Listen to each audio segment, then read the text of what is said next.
Hello everyone, I'm going to be going over the Buildcrafting Evolved newsletter from Bungie. They're trying to consolidate all the mod systems. They're bringing loadouts, mod customizations, they're bringing champion counters to subclass, perks, abilities, and more upgrades to mods and to streamline build crafting process. Firstly, let's go over loadouts. Being able to save your loadouts and easily switch between them in the game has been a long requested feature and is arriving in Lightfall next month. We're taking the power of both the quickly switching between carefully crafted builds to make it available in game. Here are some of the problems we wanted to solve.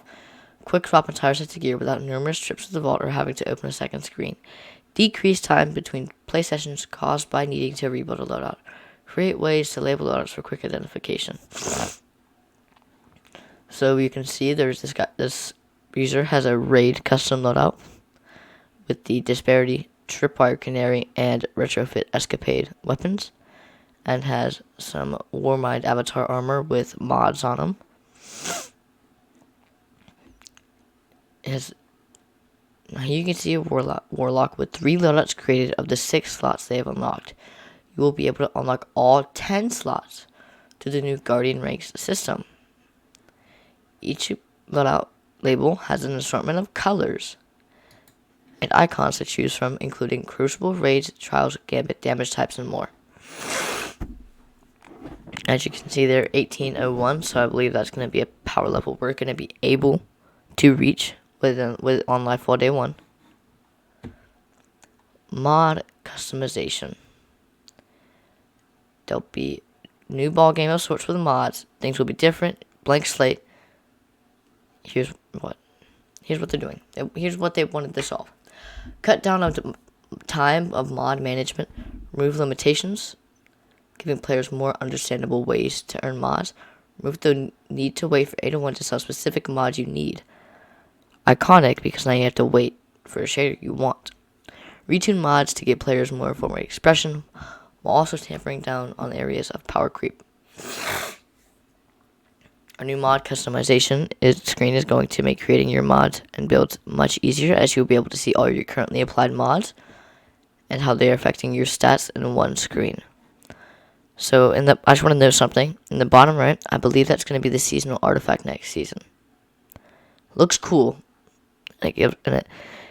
Hopefully they expose the artifact some way so we can give it what we think we'll be doing, or think what enemy type we'll be facing or working with.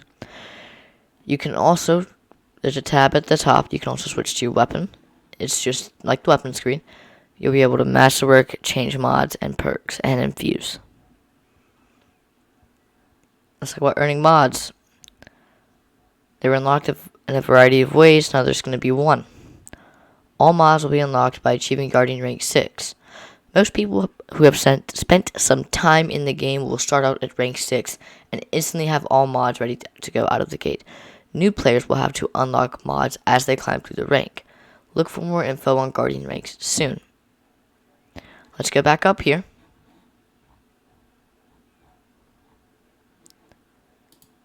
And see what this leads to.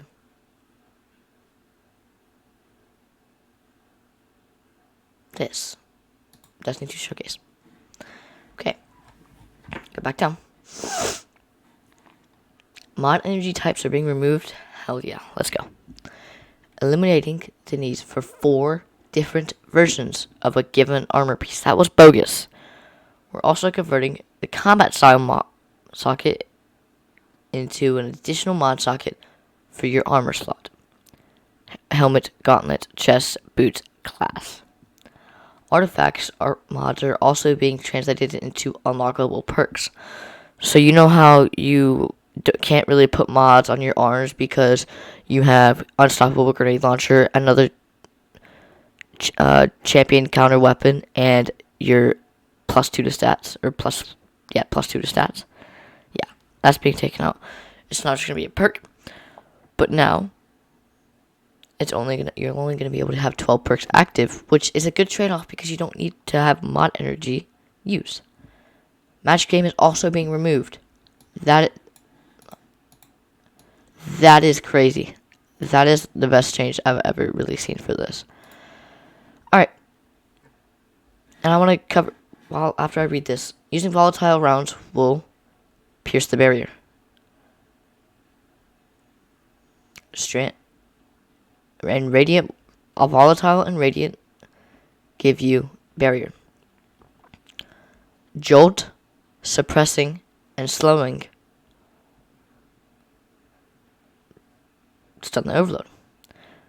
Blinding, shattering, slow ignition will do unstops. Let's look at something. This weapon will be able to do all. And this one perk enables 2. Slowing and shattering after you freeze will do overload and unstops. But Radiant. Now this weapon wouldn't probably be used for barrier, but you could.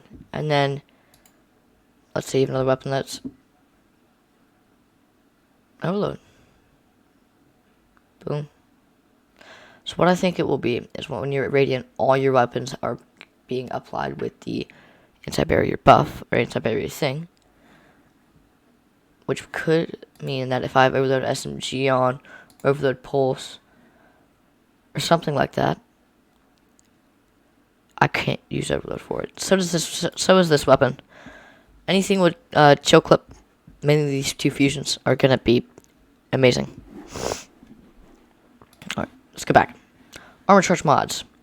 Socketing an armor mod that uses the armor charge system gives you access to it, obviously. The functionality of taking charge, picking up a orb of power to gain 1 stack is now granted to you whenever you have any charge mod equipped. So taking charge is being removed but implemented into any charge mod. Many armor mods that previously created elemental wells that gave you stacks of charge relay have been converted to instead create an orb of power. You can now hold between 0 and 3 stacks of armor charge, which appears as the buff in the status effects screen. By socketing armor mods, chest armor mods charged up, you can increase your maximum number of armor charge to 6. I'm talking fast because I want to. Some mods provide passive ongoing benefit like the 20 mobility and 20 strength from charge line mods. Whenever you have one of these equipped, every 10 seconds, 1 stack is falling off, if not consumed. Players can extend this decay by socketing the extended charge mod in a class item socket. For example, Fonta Wisdom in the Head will provide a bonus against intellect while you have any armor charge active. Some mods consume 1, 2, or 3 or all stacks of armor charge on a particular trigger, granting you instantaneous benefit when they do. A few other mods, stacks on stacks, powerful friends, radiant light, time dilation, can modify your armor charge system for you without providing you a specific benefit while you have armor charge. Finishers now consume armor charges and don't dip into your super. So, special finisher is now just going to be a charge. Aluminum wells solved. Aluminum wells are being removed. Ionic traces, fire spray, void breaches, stasis shard, and strand will have an object. All have objects for aluminum wells that replace them. Balancing act. While the main goal is here to streamline buildcrafting experience, we also added some tuning while we're on the hood. As we said previously, we get every single mod that's somewhere charged, moved, transitioned, or removed. With the removal of energy time and the consolidation of mechanics into armor charge, some mods became redundant and removed. Some ability energy gain, stat bonuses, and weapon damage bonuses from the mods have been reduced, though we also had a new mods to expand your build possibilities.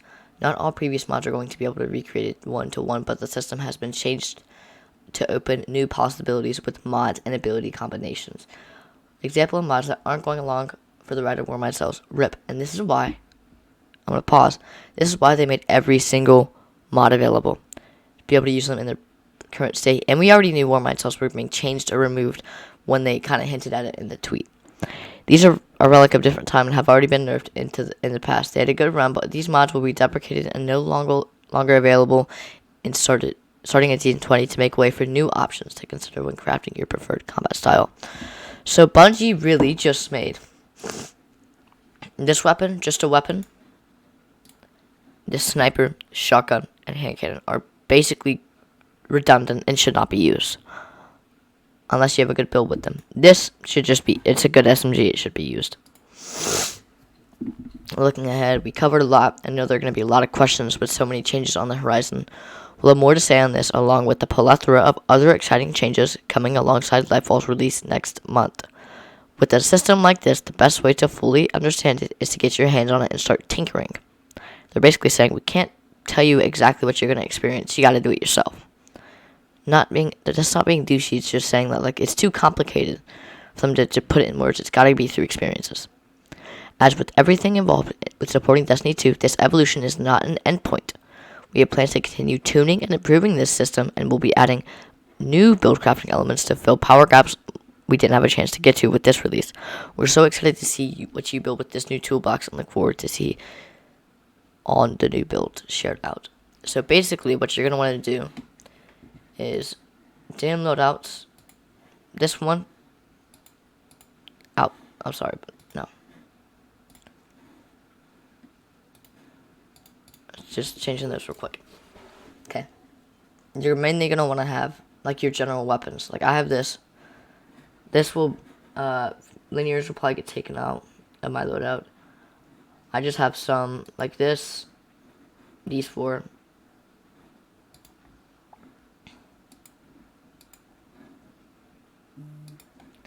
Are staying.